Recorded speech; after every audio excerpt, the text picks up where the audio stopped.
మా నియోజకవర్గం మండల కన్వీనర్లు, సీనియర్ నాయకులు, యూత్ అందరితో కూడా మహిళలందరితో ఒక మీటింగ్ కూడా ఏర్పాటు చేసుకోవడం జరిగింది. ఈ మీటింగ్ ముఖ్య ఉద్దేశం కూడా ఏంటంటే, రేపటి రోజు జగన్మోహన్ రెడ్డి గారు పాపరెడ్డిపల్లి గ్రామానికి కూడా వస్తున్నారు.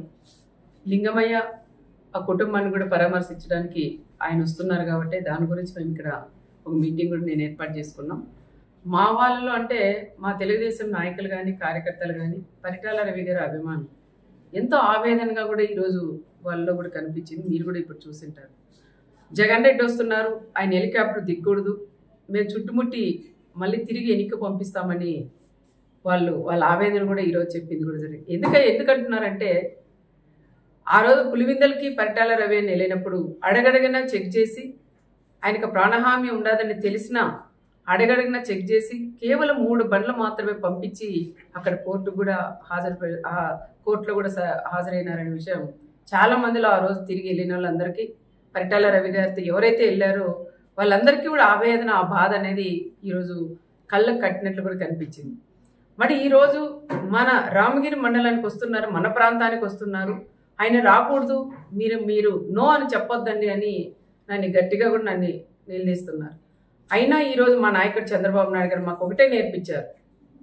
ఆయన చావుదానికి వస్తున్న చావుదాన్నే ఒక రాజకీయంగా లింగమయ్య అనే వ్యక్తే కనీసం ప్రకాష్ రెడ్డి అనే వ్యక్తికి కూడా తెలియదు.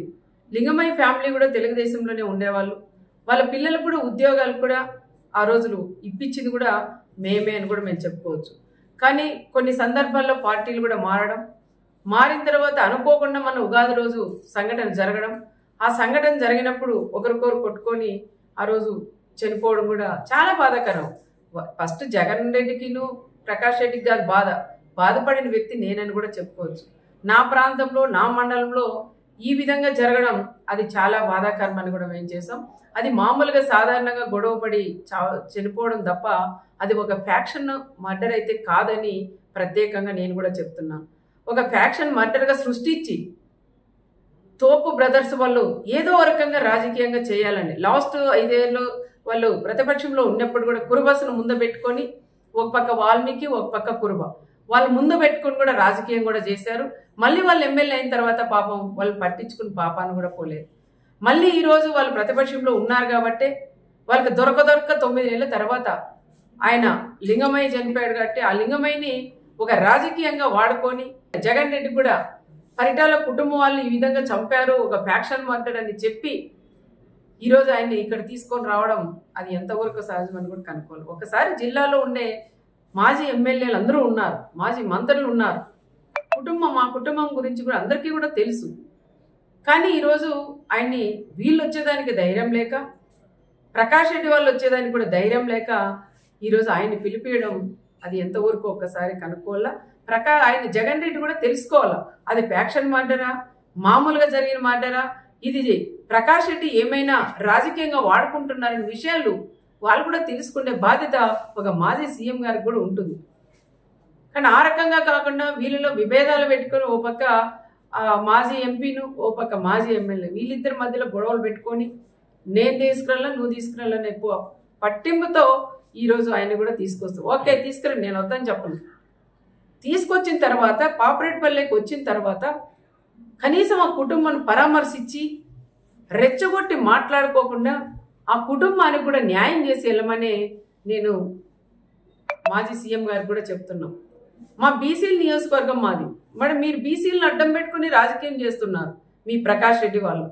మరి రాప్తాన్ నియోజకవర్గం ఎల్లుండి వచ్చి రేపు వచ్చినప్పుడు నువ్వు కూడా ఒక బీసీకి ఇన్ఛార్జ్ ఇచ్చి కూడా పోవాలని ప్రత్యేకంగా నేను జగన్ రెడ్డిని కూడా నేను కోరుకుంటున్నా. నాకన్నా ఎక్కువ ఈ ప్రాంతంలో ఉండే ప్రజలందరూ కూడా అదే కోరుకుంటున్నారు. మా మంత్రి గారు కూడా మాట్లాడినారు, నీకు అంతగా బీసీల మీద నీకు ప్రేమే ఉంటే మరి నువ్వు వస్తావు ఈ నియోజకవర్గానికి వచ్చినప్పుడు, ఈ ప్రాంతానికి వచ్చినప్పుడు నీకు దమ్ము ధైర్యం ఉంటే రేపు ఒక బీసీని అభ్యర్థిగా నువ్వు ప్రకటించగలవా అని నేను కూడా జగన్ కూడా నేను అడుగుతున్నాం.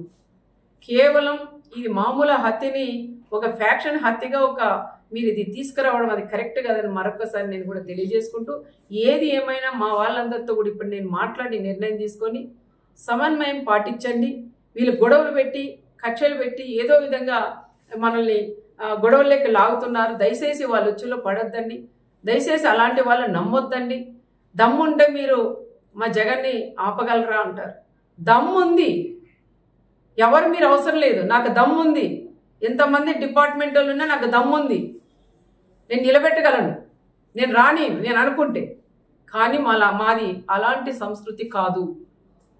మేము రమ్మనే ఆహ్వానిస్తున్నాం. వచ్చి ఆ కుటుంబాన్ని పరామర్శించి రెచ్చగొట్టి మాట్లాడుకోకుండా ఆ కుటుంబానికి కూడా సహాయం చేసుకోమని మేము కూడా చెప్తున్నాం.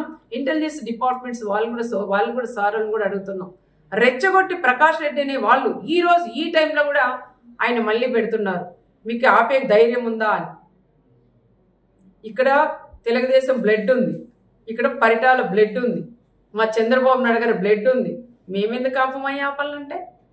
నువ్వు రెచ్చగొట్టి నువ్వు ఆపండి, ఇది మళ్ళీ రాజకీయం చేసి ఇంకా 100 రోజులు 5 ఏళ్ళు దీన్నే రాజకీయం, మా జగన్ వస్తుంటే ఆపారు, జగన్ వస్తుంటే ఆపారు అని చెప్పుకోవడం కోసమే నువ్వు రెచ్చగొడుతున్న విషయం ప్రతి ఒక్కరికి కూడా తెలుసు. దయచేసి ఎవరైనా సరే వాళ్ళు ఎన్ని రెచ్చగొట్టినా దానిలోకి ఎవరు కూడా మీరు పోకోకుండా రేపు సమన్వయం పాటించి ఆయన వస్తాడు పోతాడు. దయచేసి ఎవరు కూడా అల్లర్లేక కానీ ఎవరింట్లో వాళ్ళు ఉండమని వాళ్ళని కోరడానికే మా కార్యకర్తలు మా లీడర్లందరినీ కూడా నేను ఇక్కడ పిలిపించాను.